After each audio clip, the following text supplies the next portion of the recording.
Yes, yes, yes. I think by now everybody hear about the banning of certain tunes on the radio, according to Dog newspaper. Well, almost every media house I carry that the Broadcasting Commission decide to issue an edict that any song will come on the radio where I talk about scamming and any kind of gunman business and Mali or I don't know what name Mali to write it, but I go and see me. But even more so, them have certain terms from what I understand coming out of the banning edict that you can't come on the program them and talk about um, wallet and banking or money transfer. Certain terms you can't use. You can't talk about any kind of, foreign exchange. You can't talk about living a big life. Certain terminologies and basically ban it out of the lexicon. No, me have a problem with any kind of censorship. Me I tell you the almighty truth. Me believe that, you know, the door towards any kind of fascist and totalitarian system is always the door of taking away, you take away people's freedoms, people's right to them expression.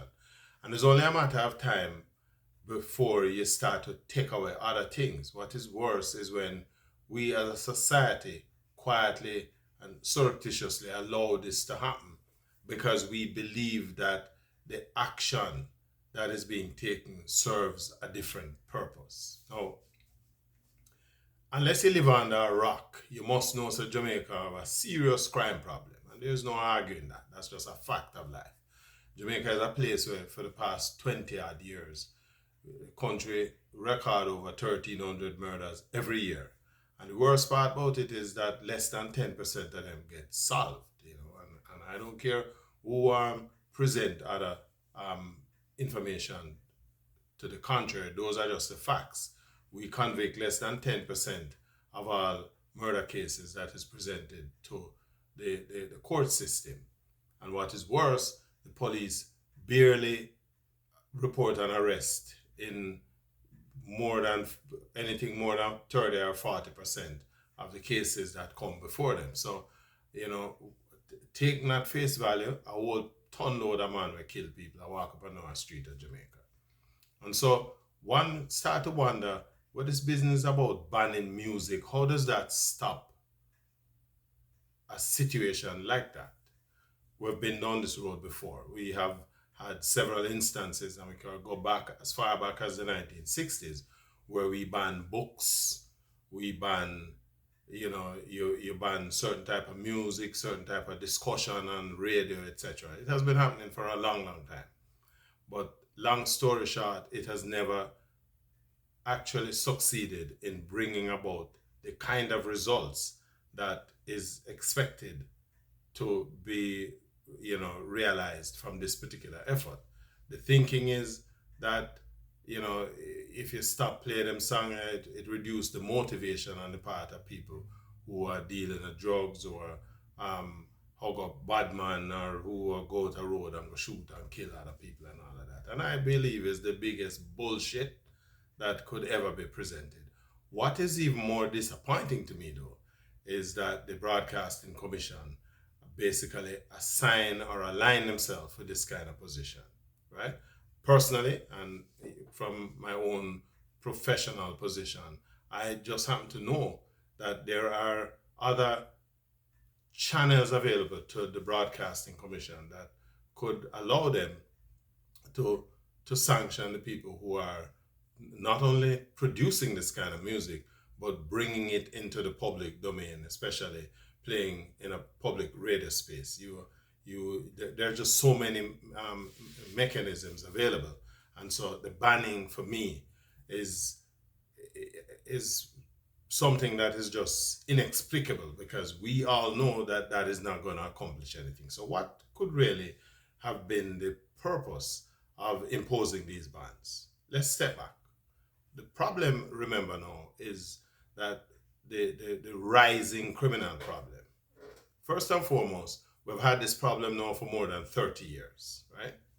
I can tell you that because I have been studying this problem for at least the last 20 years. We're a country that murders some 1,300 people every year.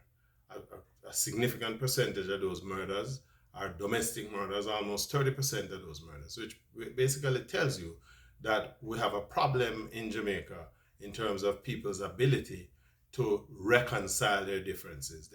The mechanics that exist, that teaches people to resolve conflict is non-existent or has badly broken down. But I can go even further. The late Freddie Hickling, Professor Freddie Hickling, who was the senior medical officer at the Bellevue Hospital in Kingston, had done a survey, a study of some 2,000 and odd people were his samples, and his study revealed that some 76% of his sample had some traces of mental issues. And then what made the problem even more perverse is that from, again, the sample that he used for the survey, only about 25 or 27% of the affected people were actually being treated for their illness. So, the conclusion you draw is that a lot of not so kosher people are around upon Jamaica.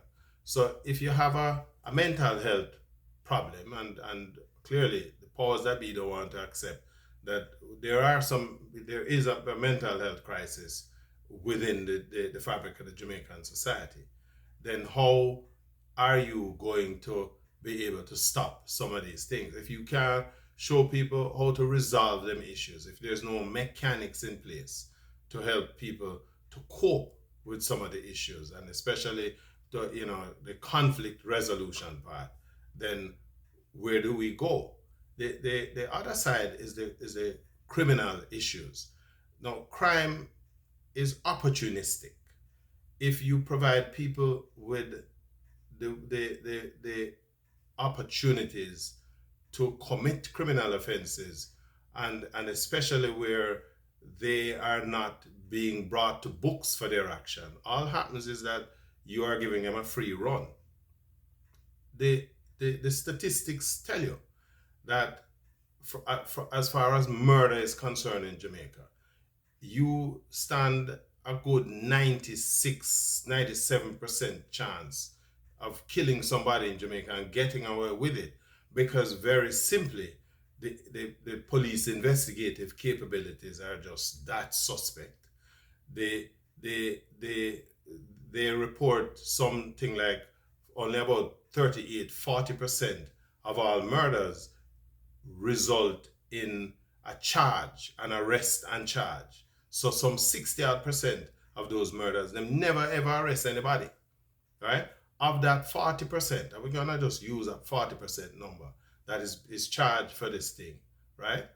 Invariably, only about 50% of that number ends up in a situation where a case is presented to the Director of Public Prosecutions for the prosecution of those people.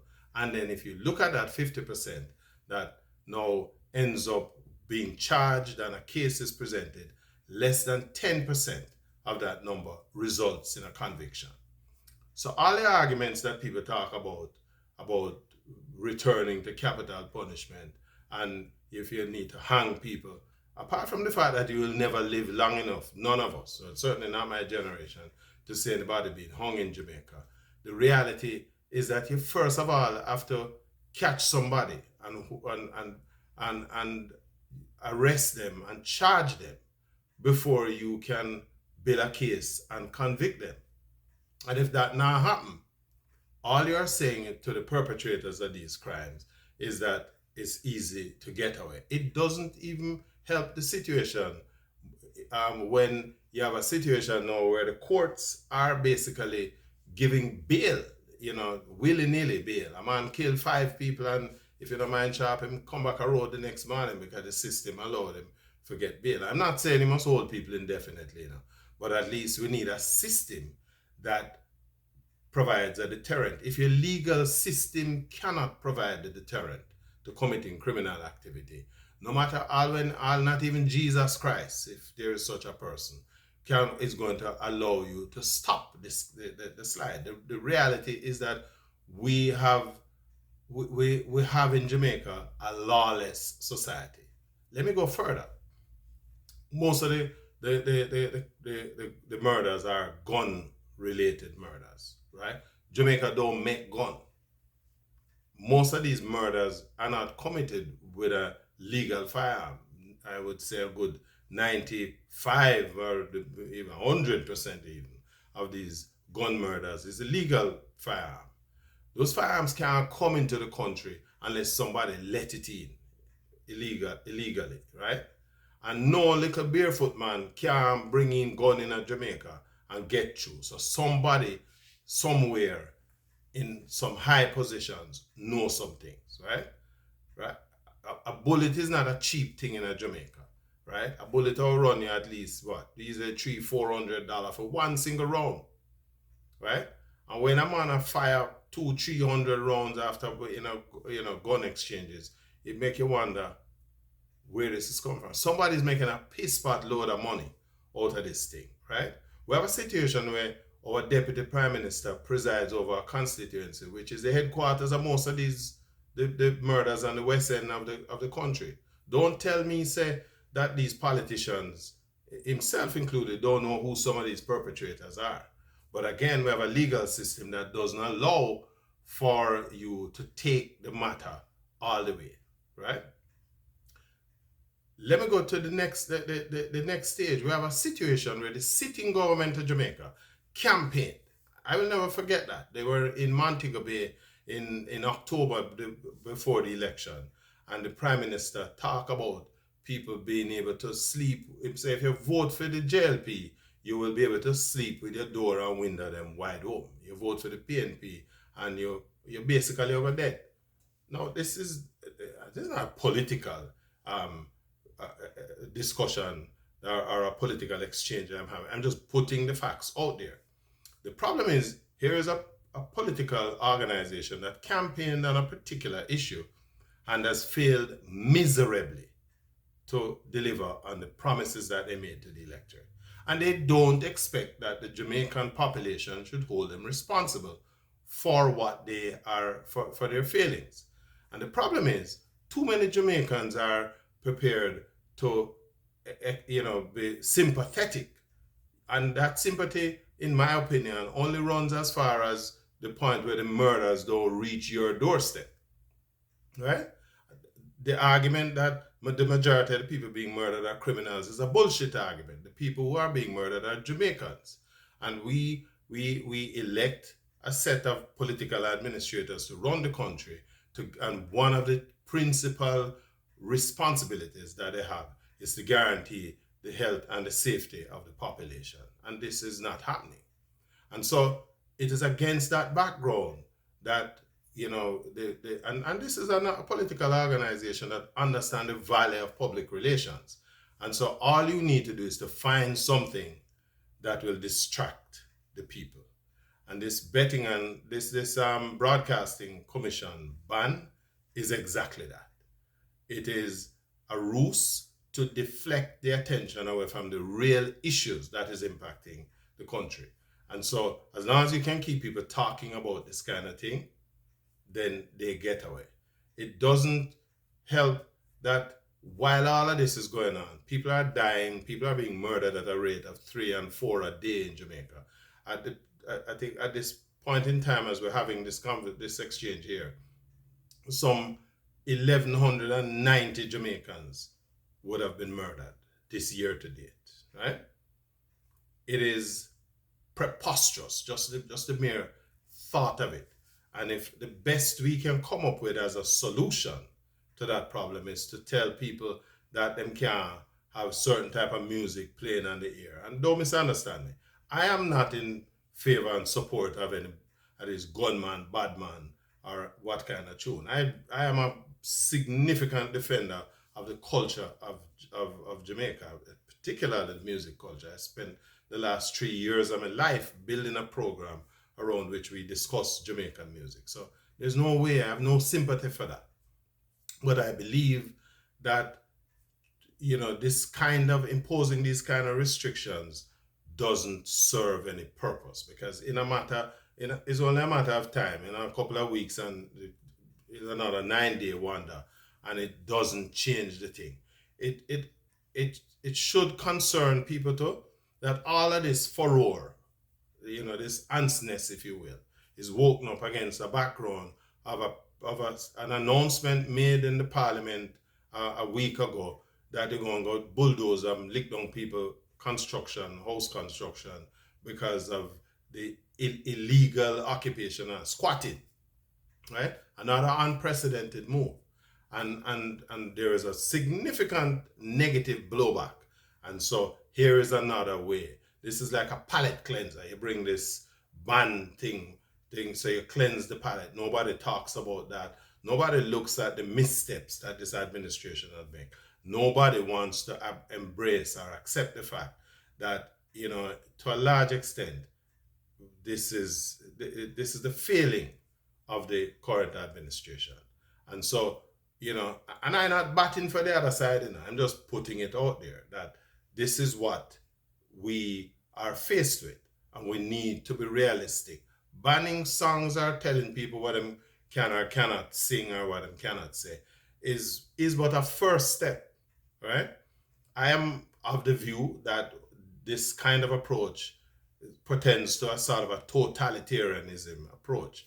What you're trying to do is to stop people, right?